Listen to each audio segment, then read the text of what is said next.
نبی پاک سید عالم صلی اللہ تعالیٰ علیہ وسلم کی مسکراہٹ کے اندر وہ حسن تھا کہ کائنات ساری حضور کی مسکراہٹ کی وجہ سے ہی مسکرا رہی ہے۔ حضرت جریر ابن عبداللہ رضی اللہ تعالیٰ عنہ حضور کے صحابی ہیں، وہ فرماتے ہیں کہ جب حضور مدینہ طیبہ تشریف لائے تو میں ملاقات کے لیے حاضر ہوا۔ پہلے دن میں حضور سے ملا تو نبی پاک مسکرا رہے تھے۔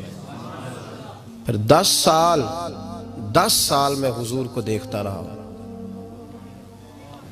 اور حضور کے وصال سے چند دن پہلے میری جو آخری ملاقات ہوئی تو اس میں بھی میں نے اپنے نبی کو مسکراتے ہی دیکھا ہے۔ اور فاضل بریلوی رحمۃ اللہ تعالیٰ علیہ نے تو اس تخیل کا اور رنگ میں لیا ہے۔ وہ کہتے ہیں حضور کے مسکرانے سے ہی دنیا مسکراتی ہے۔ فرماتے ہیں جس کی تسکی سے روتے ہوئے ہنس پڑے۔ جب حضور ہلکا سا مسکراتے تھے تو رونے والوں کے دل بھی ٹھنڈے ہو جایا کرتے، غمزدہ لوگ مسکراتے تھے۔ حضور کی خوشیاں تقسیم کرتی تھی۔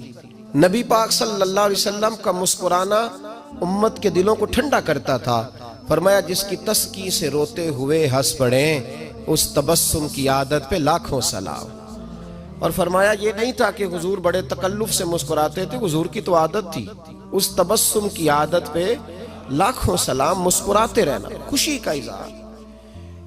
اسلام بہت ساری چیزوں کا انسان کو پابند کرتا ہے، حدود و قیود میں رہنے کا حکم دیتا ہے۔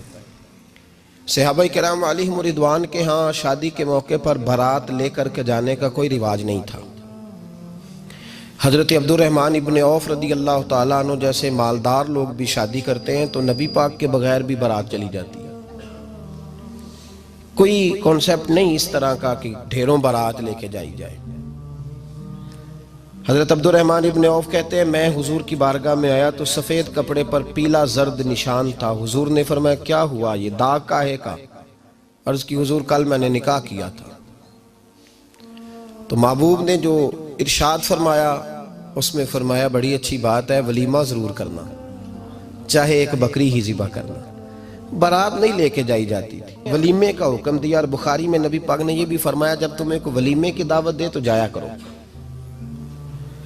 اچھا، اب شادی کے موقع پر جو بارات لے کے جائی جاتی ہے تو اگرچہ حضور کی سنت نہیں لیکن اسے ہم حرام نہیں کہتے، اسے ہم ناجائز نہیں کہتے، ہم نہیں کہتے کہ یہ تو نے غلط کیا۔ اگرچہ لے جانا حضور سے ثابت اس مروجہ انداز میں ثابت نہیں، اس طرح ہمارے ہاں جاتے ہیں، لیکن ہم پھر بھی اسے ناجائز۔ کسی صحابی نے اپنے بچے کی شادی پر اپنے گھر میں لائٹنگ نہیں کرائی، لیکن آپ کو دنیا کا کوئی عالم یہ فتویٰ نہیں دے سکتا کہ لائٹنگ کرانا حرام ہے۔ آپ شادی کے موقع پہ ساری گلی سجا لو، آپ ساری چھتوں پہ لائٹنگ کرا لو، کوئی آدمی یہ آپ کو فتویٰ نہیں دے سکتا کہ شادی کے موقع پر لائٹنگ کرانا جائز نہیں۔ کبھی سنا ہے آپ نے کسی سے؟ بولیے یہ جائز ہے، جائز پیسے ہیں تو ٹھیک، بلکہ میں اس سے آگے بڑھتا ہوں، اس سے تھوڑا اور آگے جاتا ہوں۔ حضرت عائشہ صدیقہ رضی اللہ تعالیٰ عنہ فرماتی ہیں میرا جو کمرہ تھا نا جس میں میں حضور کے ساتھ رہتی تھی اور ایک لمبا زندگی کا عرصہ گزارا، اس میں 3 آدمی سو سکتے تھے، چوتھے کے لیے جگہ ہی نہیں تھی، اور کچا تھا، کھجور کے تنے کھڑے کر کے اس پر کھجور کے پتوں کی چھت ڈالی گئی تھی۔ میں جب ہاتھ اٹھاتی تھی تو میرا ہاتھ اپنی چھت کو چھو جاتا تھا۔ یہ ہے سنت نبی پاک کی، یہ حضور کا طریقہ ہے۔ بتائیے پکے گھر میں، لینٹر والے گھر میں رہنا جائز کہ ناجائز؟ کیوں جی؟ حضور تو کچے مکان میں رہتے تھے، آپ نے کیسے پکا بنا لیا؟ اللہ کی محبوب علی دین کو اس کی اصل بات میں سمجھیں۔ آپ ایسا نہ کریں جس میں انتشار اور امت تقسیم ہو، اس کا اصل مزاج دیکھیں۔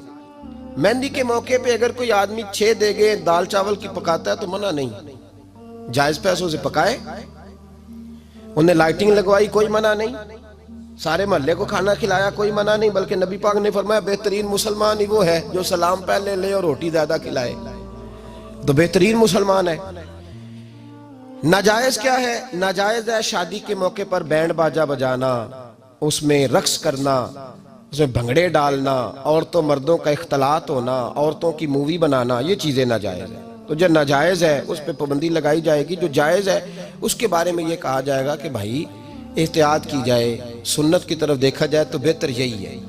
لیکن کوئی کسی آدمی کے پاس جائز پیسے ہوں، وہ 100 کنال کے گھر میں رہے، اگرچہ سنت یہ نہیں، پر یہ تو کوئی فتویٰ نہیں نہ دے سکتا کہ حرام ہے تیرا 100 کنال کے گھر میں رہنا، کہ ہے فتویٰ کہیں آپ نے سنا؟ تو ہمارے ہاں تکلیف کا معاملہ یہ ہے. دیکھیں میرے بھائی، کسی بھی صحابی نے، بڑے درد کے ساتھ بات کر رہا ہوں اور یہ میرا درد ہے، میں درد سے اپنے دل کو، اپنے ایمان کو حاضر ناظر کہہ کے بات کر رہا ہوں. امت بٹ جاتی ہے ہر موقع پہ یار، ہر جگہ ہی تقسیم ہو رہی ہے امت مسلمہ. ہر روز کچھ نہ کچھ فتوے ایسے مل جاتے ہیں جس میں دراڑیں پڑتی ہیں. کسی صحابی نے کسی مسجد کے اندر اشتہار چھپوا کے، اعلان کرا کے درس قرآن کرایا ہے کبھی؟ سیرت النبی کا جلسہ، ختم بخاری، مدرسے کا دستار فضیلت کا جلسہ، آپ نے اشتہار پڑھے ہیں نا یہ سارے مکاتب فکر کے؟ ہوتے ہیں کہ نہیں ہوتے؟ کسی صحابی نے اس طرح، وہ تو روز درس قرآن دیتے تھے، لیکن اس طرح اشتہار چھپوا کے، پوسٹر لگا کے، اور مصر سے کسی صحابی کو اسپیشل بلوا کے یا یمن سے بلوا کے مسجد کے اندر کبھی درس قرآن کے اجتماعات کرائے، سیرت النبی کے جلسے، ختم بخاری کے؟ او بھائی، یہ ساری چیزیں حضور کے صحابہ کی سنت سے مروجہ انداز میں ثابت نہیں. مجھے بتا میرے بھائی، میں درد کے ساتھ تجھ سے سوال کرتا ہوں کہ سیرت النبی کے جلسے میں تو پشاور سے مولانا بلائے، پنڈی سے بلائے، تو گجرات اور کراچی سے لوگوں کو بلا کر کے اگر سیرت کا جلسہ کرائے، اور تو اس میں ایک آدمی کو کراچی سے بلوایا جا رہا ہے تو تو نے اس کو 20,000 کی ٹکٹ بھی دی، اور اشتہار پہ بھی جلسے پہ خرچ ہوا، پھر لنگر بھی پکا، کھانا بھی تو نے کھلایا، نہ تجھے کوئی بیوہ یاد آئی، نہ تجھے کوئی مسکین یاد آیا، نہ تجھے کوئی غریب یاد آیا. حالانکہ کہنا چاہیے تھا نا یہ جو ₹1,00,000 لگ رہا ہے کسی بیوہ کی خدمت کر دینی چاہیے، یتیم کو دے دینا چاہیے. درد کے ساتھ بات کر. سوال میرا یہ ہے کہ وہی کام جو سیرت کے جلسے میں ہوتے ہیں، پہلے تلاوت ہوتی ہے، پھر نعت ہوتی ہے، پھر کسی عالم کا بیان ہوتا ہے، وہی کام صرف نام بدل کے کیا جائے، عید میلاد النبی نام رکھا جائے صلی اللہ علیہ وسلم. یہ میں آپ کے ذہنوں پہ دستک دے رہا ہوں، تقریر نہیں کر رہا، صرف دستک دے رہا ہوں.